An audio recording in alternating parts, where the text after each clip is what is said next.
اب میرے بھائیوں وہ حدیث میں آپ کو ورڈ بائی ورڈ پڑھ کے سناتا ہوں جو بخاری اور مسلم دونوں میں موجود ہے، سورہ التوبہ کی آیت نمبر 118 کے کانٹیکسٹ میں کعب بن مالک کی توبہ کا بیان، یہ صحیح بخاری میں باقاعدہ امام بخاری نے باب باندھا ہے، اور اس حدیث کا انٹرنیشنل نمبر ہے 4418، اور یہ حدیث مسلم میں بھی ہے 7016۔ ورڈ بائی ورڈ میں یہ حدیث بیان کروں گا کیونکہ اس کی رکت اسی میں ہے کہ میں اسے لفظ با لفظ بیان کروں، آپ اس تکلیف کا احساس کریں جس سے کعب بن مالک گزرے، اور پھر الٹیمیٹلی ان کی توبہ قبول ہوئی، اور ایسی توبہ قبول ہوئی کہ قیامت تک قرآن میں ان کی توبہ کا ذکر ہے کہ اللہ نے قبول کی، اور اس کی وجہ سے اس سورت کا نام سورہ توبہ ہے، جب وہ غزوہ تبوک سے پیچھے رہ گئے۔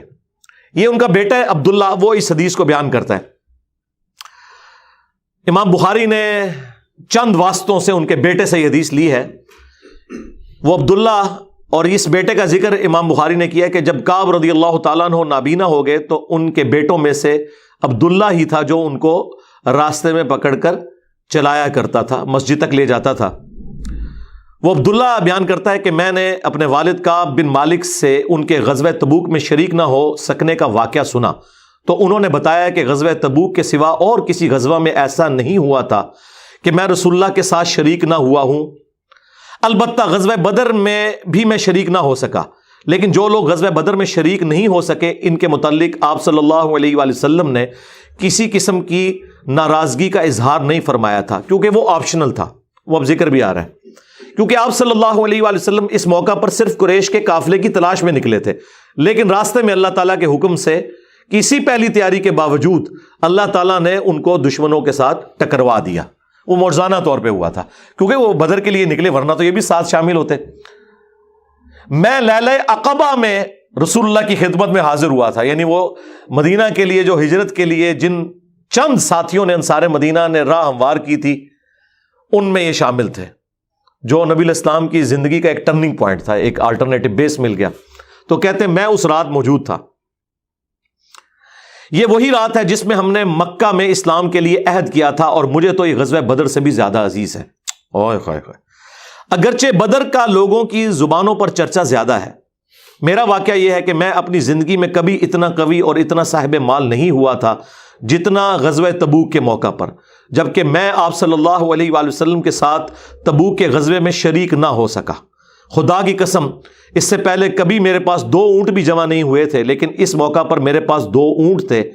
آپ صلی اللہ علیہ وآلہ وسلم جب کسی غزوے کے لیے تشریف لے جاتے تو آپ ذو معنی الفاظ استعمال کیا کرتے تھے، یعنی کوڈ ورڈز جن کے 2 معنی بنتے ہیں۔ وہ بخاری مسلم میں آیا کہ نبی الاسلام کہتے تھے کل ہم مشرق کی طرف جائیں گے، اور صحابہ کہتے ہیں ہم سمجھتے تھے کہ ہم نے مغرب کی طرف جانا ہے تاکہ جو منافقین ہیں وہ ہماری خبر لیک نہ کر سکیں۔ لیکن غزوہ تبوک وہ موقع تھا کہ گرمی بڑی سخت تھی، سفر بہت لمبا تھا، ریگستانی سفر تھا، اور دشمن کی فوج بھی کثرت سے تھی، رومن امپائر، 700 کلومیٹر ریگستانی سفر، تمام مشکلات سامنے تھیں۔ اس لیے آپ صلی اللہ علیہ وآلہ وسلم نے مسلمانوں سے اس غزوے کے متعلق بہت تفصیل کے ساتھ بتا دیا تھا، یعنی یہ ظاہر ایک مشکل وقت تھا تو حضور نے کھول کے بیان کیا کہ بھائی ادھر ہی جا رہے ہیں، یعنی مطلب یہ ہے کہ جو یہ نعرے لگاتے ہیں نا کہ غلامی رسول میں موت بھی قبول ہے اور ٹکٹ کٹا لے اپنا، تاکہ اس کے مطابق پوری طرح تیاری کر لیں۔ چنانچہ آپ صلی اللہ علیہ وآلہ وسلم نے اس کی سمت بھی نشاندہی کر دی جدھر سے آپ کا جانے کا ارادہ تھا۔ مسلمان بھی آپ علیہ السلام کے ساتھ بہت زیادہ تھے، اتنے کہ کسی رجسٹر میں سب کے ناموں کا لکھنا بہت مشکل تھا۔ کعب کہتے ہیں کہ کوئی بھی شخص اگر اس غزوے میں شریک نہ ہونا چاہتا تو وہ خیال کر سکتا تھا کہ اس کی غیر حاضری کا کسی کو پتہ نہیں چلے گا سوائے اس کے کہ اس کے متعلق وحی نازل ہو۔ تو حضرت کعب کا کیا عقیدہ تھا کہ نبی علیہ السلام ان کے صحابہ کے پاس علم غیب نہیں تھا جب تک کہ اللہ تعالیٰ وحی کے ذریعے نہ بتا دے۔ تو باب شاہی کوئی نہیں، ہاں ایسے میں بولا کہ نہ بولا، میرے نبی سا ہے ہی کوئی نہیں، تیرے باب شاہی کوئی نہیں۔ اور یہ عقیدہ صحابہ کا کہ علم غیب یہ ہے کہ اللہ بتائے۔ آپ صلی اللہ علیہ وآلہ وسلم جب اس غزوے کے لیے تشریف لے جا رہے تھے تو پھل پکنے کا زمانہ تھا اور سایہ میں بیٹھ کر لوگ آرام کرتے تھے۔ اچھا دیکھیں اللہ کی آزمائش کہ پھل پک کے تیار ہو جائے تو آپ نے ٹائملی اتارنا ہے، اگر آپ نے نہیں اتارا تو وہ تو آپ کی پورے سال کی اکانومی اس سے وابستہ ہے۔ اللہ نے عین اس ٹائم پہ آزما لیا کہ ٹھیک ہے اب تم نبی کے ساتھ جاؤ۔ اب بعد میں بھی بھوک نظر آ رہی ہے، کہتے ہیں لوگ بیٹھ کے نہ چوراہوں پہ یہی باتیں کرتے تھے۔ آپ صلی اللہ علیہ وآلہ وسلم بھی تیاریوں میں مصروف تھے اور آپ کے ساتھ مسلمان بھی، لیکن میں روزانہ سوچا کرتا تھا کہ کل سے میں بھی تیاری کروں گا. وہی جو آج کہتے ہیں جی کل تو انشاءاللہ داڑھی بھی رکھ لینی ہے، بس میرے بچیوں کے ہاتھ پیلے ہو جائیں تو میں تو مسجد میں بیٹھا رہوں گا. یہ وہی چیز ہے، یہ ہر انسان پہ اسے طول عمل کہتے ہیں، لمبی امیدیں لگانا. میں روزانہ اسے ٹالتا رہا. مجھے اس کا یقین تھا کہ میں تیاری کر لوں گا، مجھے آسانیاں میسر تھی. یوں ہی وقت گزرتا رہا اور آخر لوگوں نے اپنی تیاریاں بھی مکمل کر لیں اور آپ صلی اللہ علیہ وآلہ وسلم مسلمانوں کو ساتھ لے کر روانہ بھی ہو گئے. اس وقت تک میں نے کوئی تیاری نہیں کی تھی. اس موقع پر میں نے اپنے دل کو یہی سمجھایا کل یا پرسوں تک تیاری کر لوں گا، پھر لشکر سے تیزی سے جا کر مل جاؤں گا. کوچ کے بعد دوسرے دن بھی میں نے تیاری کے لیے سوچا لیکن کچھ نہ ہو سکی. پھر تیسرے دن سوچا اور اس دن بھی کوئی تیاری نہ ہو سکی. اور یوں وقت گزرتا گیا اور اسلامی لشکر بہت آگے بڑھ گیا. غزوہ میں میرے شرکت کے لیے بات اب دور کی بات ہو گئی اور میں یہی ارادہ کرتا رہا کہ یہاں سے چل کر اب ان تک نہیں پہنچ سکوں گا. تھیندے تھی گیا. کاش میں نے ایسا کر لیا ہوتا، لیکن یہ میرے نصیب میں نہیں تھا. اچھا، جرم ہو جانے کے بعد آپ یہ کہہ سکتے ہیں میری تقدیر میں یہ لکھا تھا، پہلے نہیں. ہاں، وہ تو پھر اللہ پہ آپ بہتان مان دیں گے نا کہ میں نماز اس لیے نہیں پڑھ رہا کہ اللہ نے میرا مقدر کیا ہے کہ میں اگلی نماز نہ پڑھوں. نہ، ہاں بعد میں آپ کہہ سکتے ہیں کہ میری تقدیر میں لکھا تھا کہ میں اتنا بدبخت ہوں کہ میں نماز چھوڑوں گا، اور وہ چھوڑوں گا اپنی مرضی سے. اللہ نے تو اپنے علم سے فورس ہی کیا. آپ صلی اللہ علیہ وآلہ وسلم کے تشریف لے جانے کے بعد جب میں باہر نکلتا تو مجھے بڑا دکھ ہوتا، کیونکہ یا تو وہ لوگ نظر آتے تھے جن کے چہروں سے نفاق ٹپکتا تھا. ہاں، اب پیچھے رہنے والے تو وہ تھے جو ہے ہی منافقین تھے شکلوں سے، ٹھیک ہے، یا پھر وہ لوگ تھے جنہیں اللہ نے معذور اور ضعیف قرار دے کر معاف کر دیا تھا. وہ سورہ توبہ میں 92 نمبر آیت میں گزرا ہے نا کہ وہ لوگ پھر رسول اللہ سے اس حال میں واپس ہوتے ہیں کہ ان کی آنکھیں آنسوؤں سے تر ہوتی ہیں کہ نہ حضور انہیں کوئی سواری دے سکتے ہیں، غریب لوگ ہیں. اور وہ لوگ بھی جو مریض ہیں ان کو اللہ تعالیٰ نے اس حوالے سے چھٹکارا دے دیا. آپ صلی اللہ علیہ وآلہ وسلم نے میرے بارے میں کسی سے کچھ نہیں پوچھا، لیکن جب آپ تبوک پر پہنچے تو وہیں ایک مجلس میں آپ نے دریافت کیا کہ کعب نے کیا کیا. آپ نظروں میں تو تھا نا جی، خاص بندے جو ہوتے ہیں وہ نظروں میں تو ہوتے ہیں. یعنی یہ تو ایکسپیکٹ ہی نہیں نہ کیا جا سکتا کہ مین ٹیم ممبر پیچھے رہ جائے. تو اس سے اندازہ لگائے کہ حضرت کعب بن مالک کو چھوٹے بندے نہیں تھے. بنو سلمہ کے ایک صاحب نے کہا یا رسول اللہ اس کے غرور نے اسے آنے نہیں دیا. اس پر حضرت معاذ ابن جبل بولے تم نے بری بات کہی.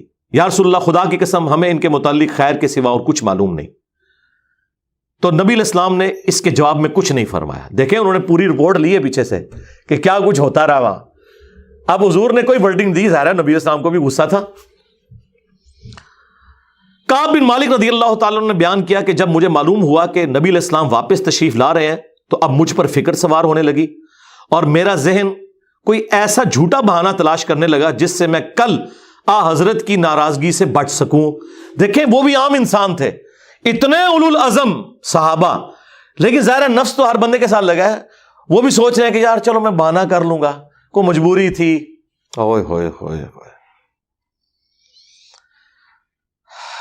اپنے گھر کے ہر عقل مند آدمی سے اس کے متعلق میں نے مشورہ بھی کی، لیکن جب مجھے معلوم ہوا کہ نبی علیہ السلام مدینے سے بالکل قریب آ چکے ہیں تو غلط خیالات میرے ذہن سے بالکل نکل گئے اور مجھے یقین ہو گیا کہ اس معاملے میں جھوٹ بول کر اپنے آپ کو کسی طرح محفوظ نہیں کر سکتا.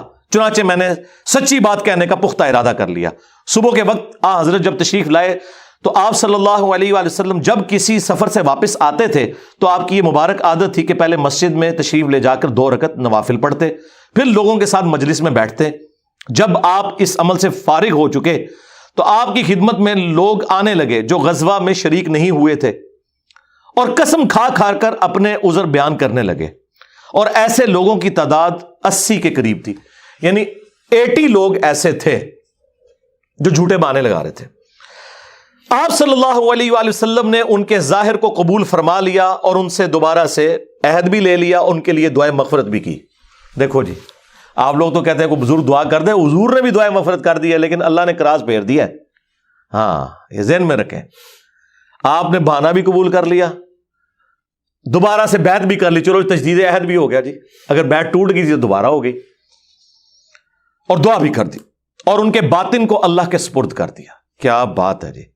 یہ میرے نبی کا ہی جگر ہے جی، شکلوں سے بھی پہچان لیا ہے، صحابہ اگر پہچان ہے کا باطن کا معاملہ اللہ جانے، اس کے بندے جانے۔ اس کے بعد میں حاضر ہوا، میں نے سلام کیا تو آپ علیہ السلام مسکرائے، آپ کی مسکراہٹ میں ناراضگی تھی۔ آپ نے فرمایا آؤ، میں چند قدم چل کر آپ کے سامنے بیٹھ گیا۔ آپ نے مجھ سے دریافت کیا کہ تم غزوہ میں کیوں شریک نہیں ہوئے، کیا تم نے کوئی سواری نہیں خریدی تھی؟ میں نے عرض کیا میرے پاس سواری موجود تھی، اللہ کی قسم اگر میں آپ کے سوا کسی دنیا دار شخص کے سامنے آج بیٹھا ہوتا تو کوئی نہ کوئی بہانہ کر لیتا اور اس کی ناراضگی سے بچ جاتا۔ مجھے خوبصورتی کے ساتھ گفتگو کا سلیقہ بھی معلوم ہے، لیکن اللہ کی قسم مجھے یقین ہے کہ اگر آج میں آپ کے سامنے کوئی جھوٹا بہانہ کر بھی دوں اور آپ راضی بھی ہو جائیں تو بہت جلد اللہ تعالیٰ آپ کو مجھ سے ناراض کر دے گا، کیونکہ میں بظاہر تو بہانہ کروں گا لیکن اللہ تو وہی کے ذریعے آپ کو بتا دے گا یہ جھوٹ بول رہا ہے۔ اس کی بجائے اگر میں آپ سے سچی بات کروں تو یقیناً آپ کو میری طرف سے ناراضگی تو ہوگی، لیکن اللہ سے مجھے امید ہے کہ وہ مجھے معاف کر دے گا۔ خدا کی قسم مجھے کوئی عذر نہیں تھا، اللہ کی قسم اس وقت سے پہلے میں کبھی اتنا آسودہ حال نہیں تھا، اور پھر بھی میں آپ کے ساتھ شریک نہ ہو سکا۔ نبی علیہ السلام نے فرمایا کہ اس نے سچی بات بتا دی، اچھا اب جاؤ یہاں تک کہ اللہ تمہارے بارے میں خود ہی کوئی فیصلہ کرے۔ میں اٹھ گیا اور میرے پیچھے بنو سلمہ کے کچھ لوگ بھی دوڑے آئے اور مجھ سے کہنے لگے اللہ کی قسم ہمیں تمہارے متعلق یہ معلوم نہیں تھا کہ اس سے پہلے تم نے کوئی گناہ کیا ہو، تم نے تو بڑی غلطی کی۔ آپ علیہ السلام کے سامنے ویسے ہی کوئی بہانہ کر دیتے جیسا کہ دوسرے لوگوں نے کیا، تمہارے گناہ کے لیے نبی علیہ السلام کا استغفار ہی کافی ہو جاتا، وہی جو کچھ بھی ہیں تیرے محبوب کی امت سے ہیں۔ لیکن سرکار یہ کعب بن مالک تھے، ان کو پتا تھا، اور مشورہ دینے والے بھی صاحب ہیں، دیکھو کیا مشورہ دے رہے ہیں کہ کو بہانہ کر لینا سی، حضور نے دعا کرنی سی۔ مینٹالٹی اس زمانے میں بھی اس طرح ہی تھی، یہ نہ سمجھیں آج کے لوگ ہی کہتے ہیں، اس زمانے میں بھی ڈھیلے مسلمان تو تھے، تو حضور نے تیرے لیے دعا کر دینی تھی، تو تو نے تو یہ کام۔ اللہ کی قسم ان لوگوں نے مجھے اتنی ملامت کی کہ مجھے خیال آیا کہ واپس جا کر کوئی جھوٹا بہانہ کر ہی آؤں۔ اندازہ کرو ایڈا انہوں نے جناب انہوں نے کیتا کہ چلو ٹھیک ہے میں ان جا کے بہانہ کر لوں۔ پھر میں نے ان سے پوچھا کیا میرے علاوہ کسی اور نے بھی کوئی ایسا عذر بیان کیا ہے؟ تو انہوں نے بتایا کہ ہاں 2 حضرات اور ہیں جنہوں نے معذرت کی جس طرح تم نے کی، اور انہیں بھی وہی جواب ملا جو تمہیں ملا۔ میں نے پوچھا وہ کون ہے؟ تو انہوں نے بتایا کہ مرارہ بن ربیع اور ہلال بن امیہ رضی اللہ عنہما۔ ان 2 ایسے صحابہ کا نام انہوں نے لے دیا جو صالح تھے اور اصحاب بدر بھی تھے، ان کا طرز عمل میرے لیے نمونہ بن گیا۔ انہوں نے کہا اگر یہ 2 بدری صحابی بھی ان کے ساتھ بھی یہی کچھ ہوا ہے نا تو میں اچھے لوگوں کی فہرست میں اب شامل ہو جاؤں، میں اب پکا رہوں۔ ان کا طرز عمل میرے لیے نمونہ بن گیا۔ چنانچہ انہوں نے جب ان بزرگوں کا نام لیا تو میں اپنے گھر چلا آیا۔ آپ علیہ السلام نے لوگوں کو ہم سے بات چیت کرنے سے ممانعت کر دی۔ لو جی سوشل بائیکاٹ ہو گیا۔ اللہ اکبر۔ بہت سے لوگ جو غزوے میں شریک نہیں ہوئے تھے ان میں سے صرف ہم 3 تھے، لوگ ہم سے الگ رہنے لگے اور سب لوگ بدل گئے۔ ایسا نظر آتا تھا کہ ہم سے ساری دنیا بدل گئی ہے، ہمارا اس سے کوئی واسطہ ہی نہیں۔ 50 دن تک ہم اسی حال میں رہے۔ میرے 2 ساتھیوں نے تو اپنے گھروں سے نکلنا ہی چھوڑ دیا، ہر وقت روتے رہتے تھے، لیکن میرے اندر ہمت تھی، میں باہر نکلتا تھا، مسلمانوں کے ساتھ نماز میں بھی شریک ہوتا تھا اور بازاروں میں بھی گھومتا تھا، لیکن کوئی شخص مجھ سے بولتا نہیں تھا۔ میں نبی علیہ السلام کی خدمت میں بھی حاضر ہوتا، آپ کو سلام بھی کرتا۔ جب آپ نماز کے بعد مجلس میں بیٹھتے تو میں اس کی جستجو میں لگا رہتا کہ دیکھوں سلام کا جواب دیتے ہیں یا نہیں، اور میری نظر حضور کے ہونٹوں کی طرف ہوتی کہ جواب میں ہلے یا نہیں۔ کنکھیوں سے دیکھتے رہتے آپ حضور جواب بھی نہیں دے رہے۔ پھر میں کوشش کرتا کہ آپ کے قریب ہی نماز پڑھوں، اور میں آپ کو کنکھیوں سے دیکھتا رہتا ایسے کر کے۔ جب میں اپنی نماز میں مشغول ہو جاتا تو رسول اللہ میری طرف دیکھتے، لیکن جو ہی میں آپ کی طرف دیکھتا تو آپ رخ انور پھیر لیتے۔ ظاہر ہے حضور کو بھی تو محبت تھی اپنے صحاب کے ساتھ، حضور دیکھتے تھے، وہ جب یعنی اپنی ناراضگی کا اظہار وہ اگر نماز میں بھی حضور کی طرف دیکھ رہے ہیں تو حضور چہرہ انور پھیر لیتے۔ تو میں ایک دن ابو قتادہ کے باغ کی دیوار پر چڑھ گیا، وہ میرے چچا زاد بھائی تھے اور مجھے ان سے بہت گہرا تعلق تھا۔ میں نے انہیں سلام کیا، لیکن اللہ کی قسم انہوں نے بھی میرے سلام کا جواب نہیں دیا۔ میں نے کہا ابو قتادہ تمہیں اللہ کی قسم کیا تم نہیں جانتے کہ اللہ اور اس کا رسول سے مجھے کتنی محبت ہے؟ انہوں نے کوئی جواب نہیں دیا. میں نے دوبارہ ان سے یہی سوال کیا, اللہ کی قسم دے کر پوچھا, لیکن وہ پھر بھی خاموش رہے. میں نے پھر اللہ کا واسطہ دے کر ان سے سوال کیا. اس مرتبہ انہوں نے صرف اتنا کہا, اللہ اور اس کا رسول زیادہ بہتر جانتے ہیں. دیکھیں جی اس بات کا جواب انہوں نے کہا, بھائی اللہ کے نبی نے منع کیا ہے, اب بائیکاٹ ہے تیرا. اللہ اکبر.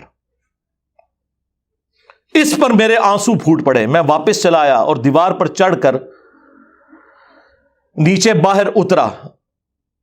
پھر وہ بیان کرتے ہیں کہ ایک دن مدینہ کے بازار میں جا رہا تھا کہ شام کا ایک کاشتکار جو کہ غلہ بیچنے مدینہ آیا تھا پوچھ رہا تھا کعب بن مالک کہاں رہتے ہیں. لوگوں نے میری طرف اشارہ کیا, وہ میرے پاس آیا اور غسان جو بادشاہ تھا رومن امپائر کا, اس کا ایک خط مجھے دیا. وہ جو اس کا ایک سمجھ لے چھوٹی چھوٹی جو امپائر کے اندر بنی ہوئی تھی ان میں سے ایک کا وہ گورنر تھا. اس خط میں لکھا تھا کہ مجھے معلوم ہوا ہے کہ تمہارے صاحب یعنی رسول اللہ صلی اللہ علیہ وآلہ وسلم نے تمہارے ساتھ زیادتی کی ہے, نعوذ باللہ. اللہ نے تمہیں کوئی ذلیل ہونے کے لیے پیدا تو نہیں کیا کہ تمہارا حق ضائع کیا جائے. تم ہمارے پاس آ جاؤ, ہم تمہارے ساتھ بہتر سلوک کریں گے. یعنی دشمن کی فوج کے ہیڈ کی طرف سے خط آیا. جب میں نے یہ خط پڑھا تو میں نے کہا کہ ایک اور امتحان آ گیا. اچھا جی سرکار, ایک خط کسی اور کو لایا ہو کہ جی اے دیکھ لو یا رسول اللہ منو تے بڑی آفر جے. یہاں لوگ دنیا دار لوگ ہی کرتے ہیں نا جی, مجھے فلاں جگہ سے آفر ہو رہی ہے. لیکن جو اہل ایمان ہے وہ تو کہتے ہیں کہ یار میں اس لیول پہ گر گیا ہوں کہ اب کافر بھی مجھے بلا رہے ہیں. انہوں نے یہ رزلٹ نکالا, چونکہ مومن تھے نا. میں نے اس خط کو تندور میں جلا دیا. ان 50 دنوں میں سے جب 40 دن گزر گئے تو نبی علیہ السلام کا ایلچی میرے پاس آیا اور اس نے کہا کہ رسول اللہ نے حکم دیا ہے کہ اپنی بیوی کے قریب نہ جاؤ. میں نے پوچھا میں اسے طلاق دے دوں یا پھر مجھے کیا کرنا ہے؟ تو انہوں نے کہا نہیں, طلاق نہیں دینی, صرف جدا ہو جاؤ. میرے دونوں ساتھیوں کو جنہوں نے میری طرح معذرت کی تھی یہی حکم ملا. میں نے اپنی بیوی سے کہا کہ اپنے میکے چلی جاؤ, اس وقت تک وہیں رہو جب تک کہ اللہ تعالیٰ اس معاملے کا کوئی فیصلہ نہ کر دے. کعب کہتے ہیں کہ ہلال بن امیہ کی بیوی رسول اللہ کی خدمت میں حاضر ہوئی اور عرض کیا یا رسول اللہ وہ تو بہت بوڑھے اور کمزور ہیں, ان کے پاس کوئی خادم بھی نہیں, کیا اگر میں ان کی خدمت کر دیا کروں تو آپ ناپسند تو نہیں فرمائیں گے؟ بیوی دیکھو جی, بیوی خاوند کو کچھ سمجھ نہیں رہی, رسول اللہ سے جا کے پوچھ رہی ہے صلی اللہ علیہ وسلم. تو نبی اسلام نے فرمایا صرف وہ تم سے صحبت نہ کریں. انہوں نے عرض کیا اللہ کی قسم وہ تو کسی چیز کے لیے حرکت ہی نہیں کر رہے. جب سے آپ ان سے ناراض ہوئے ہیں وہ دن اور آج کا دن ان کے آنسو تھمنے میں نہیں آتے. میرے گھر کے بعض لوگوں نے کہا کہ جس طرح ہلال بن امیہ کی بیوی نے ان کے لیے اجازت لے لی تو آپ بھی جا کے اجازت لے لیں. اب دیکھیں لوگ مشورے دے رہے ہیں. میں نے کہا خدا کی قسم میں اس کے لیے رسول اللہ سے اجازت نہیں لوں گا. میں جوان ہوں, معلوم نہیں جب اجازت لینے جاؤں تو حضور کیا فرما دیں. ان کو یہ بھی خطرہ تھا کہ میں یہ جاؤں تو یہ نہ ہو کہ حضور اور ناراض ہو جائیں, اگر کوئی چانس بھی ہے نا بچنے کے تو وہ بھی ختم ہو جائے. دیکھیں نہیں کتنا گاڈ اورینٹڈ بندہ ہے جی, اللہ اکبر. اس طرح 10 دن اور گزر گئے. جب رسول اللہ صلی اللہ علیہ وآلہ وسلم نے ہمیں بات چیت کرنے کی ممانعت فرمائی تھی, اس کو 50 دن پورے ہو گئے.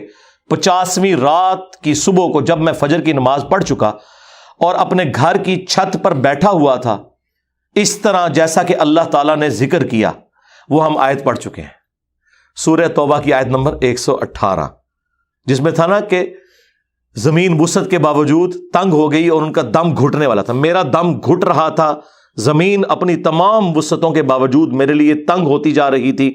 میں نے ایک پکارنے والے کی پکار سنی جو سلع کی پہاڑی پر چڑھ کر بلند آواز سے کہہ رہا تھا اے کعب بن مالک تمہیں بشارت ہو, اے کعب بن مالک تمہیں بشارت ہو. انہوں نے بیان کیا کہ یہ سنتے ہی میں سجدے میں گر پڑا اور مجھے یقین ہو گیا کہ اب اللہ کی طرف سے فراخی ہو جائے گی. فجر کی نماز کے بعد رسول اللہ صلی اللہ علیہ وآلہ وسلم نے اللہ کی بارگاہ میں ہماری توبہ کی قبولیت کا اعلان کر دیا. لوگ میرے پاس بشارت دینے کے لیے آنے لگے اور میرے 2 ساتھیوں کو بھی جا کر بشارت دی. ایک صاحب زبیر بن عوام اپنا گھوڑا دوڑاتے ہوئے آئے. ادھر قبیلہ اسلم کے ایک صحابی نے پہاڑی پر چڑھ کر آواز دی اور وہ آواز گھوڑے سے زیادہ تیز تھی. جن صحابی نے پہاڑی سے آواز دی تھی جب وہ میرے پاس بشارت دینے آئے تو میں نے اپنے دونوں کپڑے اتار کر بشارت کی خوشی میں انہیں دے دیے. اللہ کی قسم اس وقت ان 2 کپڑوں کے سوا دینے کے لیے میرے پاس اور کچھ نہ تھا. پھر میں نے ابو قتادہ سے 2 کپڑے ادھارے مانگے اور رسول اللہ کی خدمت میں حاضر ہوا. جوگ در جوگ لوگ مجھ سے ملاقات کرتے جا رہے تھے اور مجھے توبہ کی قبولیت پر بشارت دیتے جا رہے تھے۔ اللہ کی بارگاہ میں توبہ کی قبولیت مبارک ہو۔ کعب رضی اللہ تعالیٰ عنہ بیان کرتے ہیں کہ آخر میں مسجد میں داخل ہوا تو رسول اللہ صلی اللہ علیہ وآلہ وسلم تشریف رکھتے تھے، چاروں طرف صحابہ کا مجمع تھا۔ طلحہ بن عبید اللہ دوڑ کر میری طرف آئے اور مجھ سے مصافحہ کیا اور مبارکباد دی۔ اللہ کی قسم وہاں موجود مہاجرین میں سے کوئی شخص بھی میرے آنے پر کھڑا نہ ہوا۔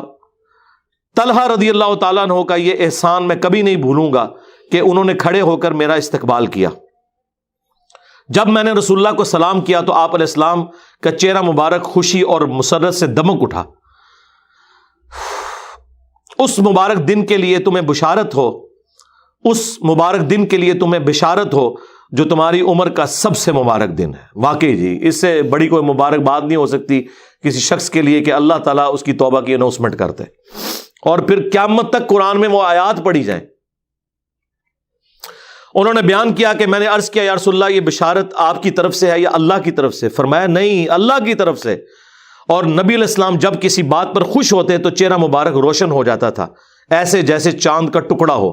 آپ کی مسرت ہم چہرہ مبارک سے سمجھ جاتے تھے۔ پھر جب میں آپ کے سامنے بیٹھ گیا تو عرض کیا یا رسول اللہ اپنی توبہ کی قبولیت کی خوشی میں اپنا مال اللہ اور اس کے رسول کی راہ میں صدقہ کر دوں؟ آپ نے فرمایا لیکن کچھ مال اپنے پاس رکھ لو، یہ زیادہ بہتر ہے۔ میں نے عرض کیا کہ پھر میں خیبر کا حصہ اپنے پاس رکھ لیتا ہوں۔ پھر میں نے عرض کیا یا رسول اللہ اللہ نے مجھے سچ بولنے کی وجہ سے نجات دی، اب میں اپنی توبہ کی قبولیت کی خوشی میں آپ سے یہ وعدہ کرتا ہوں کہ جب تک زندہ رہوں گا سچ کے سوا کوئی بات زبان پر نہیں لاؤں گا۔ بس اللہ کی قسم جب سے میں نے رسول اللہ کے سامنے یہ عہد کیا صلی اللہ علیہ وآلہ وسلم، میں کسی ایسے مسلمان کو نہیں جانتا کہ جسے اللہ نے سچ بولنے کی وجہ سے اتنا نوازا ہو جتنی نوازشات مجھ پر کی سچ بولنے کی وجہ سے۔ جب سے میں نے نبی علیہ السلام کے سامنے یہ عہد کیا پھر آج تک میں نے کبھی جھوٹ بولنے کا ارادہ بھی نہیں کیا، اور مجھے امید ہے کہ اللہ تعالیٰ باقی زندگی بھی مجھے اس سے محفوظ رکھے گا۔ اور اللہ نے اپنے رسول پر آیت نازل کی، اور وہی آیت نمبر 118 اور 119 نمبر، یقیناً اللہ تعالیٰ نے نبی مہاجرین اور انصار کی توبہ قبول کی، اور پھر وَكُونُوا مَعَ الصَّادِقِينَ تک۔ خدا کی قسم اللہ تعالیٰ کی طرف سے اسلام کے لیے ہدایت کے بعد میری نظر میں رسول اللہ کے سامنے سچ بولنے سے بڑھ کر اللہ کا مجھ پر کوئی اور انعام نہیں ہوا کہ میں نے جھوٹ نہیں بولا اور اس طرح اپنے آپ کو ہلاکت سے بچا لیا، جیسا کہ جھوٹ بولنے والے ہلاک ہوئے۔ نزول وحی کے زمانے میں جھوٹ بولنے والوں پر اللہ تعالیٰ نے اتنی شدید وعید فرمائی جتنی شدید وعید کسی اور کے لیے نہیں تھی۔ اور وہ سورہ التوبہ کی آیت نمبر 96 کا انہوں نے پھر یہاں پہ حوالہ دیا کہ ان قریب جب تم اے نبی واپس جاؤ گے تو یہ جھوٹے بہانے کریں گے، اور اگر تم ان سے راضی بھی ہو جاؤ اللہ تعالیٰ ان سے راضی نہیں ہوگا۔ کعب کہتے ہیں کہ چنانچہ ہم 3 ان لوگوں کے معاملے سے جدا رہے جنہوں نے رسول اللہ کے سامنے جھوٹی قسمیں کھائی تھیں اور آپ نے ان کی بات مان بھی لی تھی اور ان سے بیعت بھی لے لی اور ان کے لیے دعائے مغفرت بھی کی۔ ہمارا معاملہ رسول اللہ نے چھوڑ دیا اور اللہ نے خود اس کا فیصلہ کیا، اور پھر اللہ تعالیٰ نے یہ آیت نازل کی جو ہم نے یہ پڑھی سورہ التوبہ کی آیت نمبر 118، وَعَلَى الثَّلَاثَةِ الَّذِينَ خُلِّفُوا حَتَّى إِذَا ضَاقَتْ عَلَيْهِمُ الْأَرْضُ بِمَا رَحُبَتْ وَضَاقَتْ عَلَيْهِمْ أَنفُسُهُمْ وَظَنُّوا أَن لَّا مَلْجَأَ مِنَ اللَّهِ إِلَّا إِلَيْهِ ثُمَّ تَابَ عَلَيْهِمْ لِيَتُوبُوا إِنَّ اللَّهَ هُوَ التَّوَّابُ الرَّحِيمُ۔